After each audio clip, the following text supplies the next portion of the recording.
Hi, I'm Mike, owner of the In Groove in Phoenix, Arizona. We are a brick and mortar record store, and today I'm going to go over the best sounding versions of The Who's rock opera from 1969, Tommy. This is the 1969 Decca US first pressing. The dynamic range on this record is great. The music steps up and down incrementally throughout, more like a classical record than a rock record. The horns on Overture fill the room, and the acoustic guitar is three-dimensional. It sounds like Pete is in the room playing just for you after restringing his guitar, but it doesn't have the same pronounced bass as the UK track pressings. This is a 1969 Decca US promo pressing. This is identical to the standard Decca pressing, but you're going to have a very tough time finding one in nice playable shape. DJs in the 60s were not known for taking care of their records, and Tommy saw lots of airplay. But when you get a promo pressing of this record, you can almost be sure you're getting a very early copy. This is the 1969 UK first pressing on the Black Track label. This pressing has the all A1B1 suffix in the matrix. The true first pressings all had the A1B1 matrix, a laminated cover, and a numbered booklet. This is a record that most people would expect to sound the best. British band, British record, and they would have used the first generation master tape. And this record does sound great. It's not cut as loud as the US Decca, so you're going to need to turn the volume up for it to match other pressings. But Keith Moon really shines on this mastering. The drums are thunderous, and John's bass is well defined. It has a great soundstage and a very crisp sound. This is the 1973 UK second pressing on the Black Track label. It doesn't have the same laminated cover as the original, and it also doesn't have a numbered booklet. The matrix on this copy is A2B3 on both discs. The mastering and sound is much like the first pressing, although they seem to have used the higher quality vinyl. So if you want a UK pressing, I would recommend this over the first pressing. It's also going to save you some money.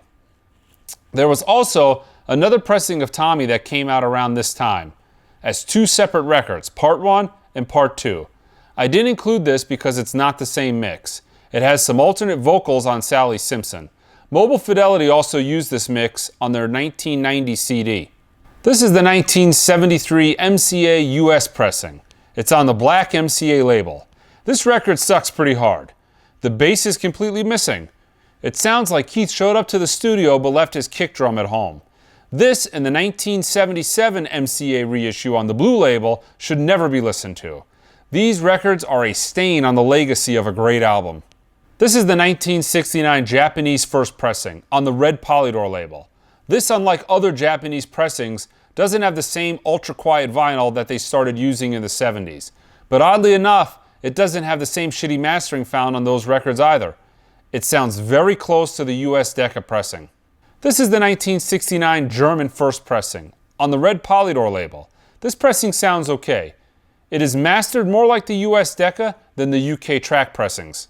The one thing I did notice about this record is that it had a much quieter vinyl than most of the other pressings I listened to. This is the 1969 French first pressing on the red Polydor label. This is a wonky sounding record. On the mastering, they goosed up the bass and the middle is pretty weak. Also, the channels are reversed. It isn't a record I would spend much time seeking out. This is the 1972 French third pressing. It's on a red Polydor label with a black circle around the center hole. This pressing still has the same goosed up bass and weak mids as the first pressing, and the channels are still reversed. This is the 2014 US pressing that was mastered by Kevin Gray and pressed at QRP. It was cut from a digital source, but if there's anyone who can make a digital record come alive, it's Kevin. This vinyl is also extremely quiet. There's great instrument separation and a great soundstage, but the cymbals and snare don't have the same shimmer that's found on an analog record. Also, Pete's acoustic guitar doesn't have the same new strung sound found on other pressings. This is the 2006 classic pressing on 200 gram vinyl. Both the 140 gram and 200 gram LPs use the same stampers. Also, they've replicated the original artwork. This is an exceptionally great sounding record. It's not cut as hot as the original Decca pressing, it's cut more like the UK track pressings.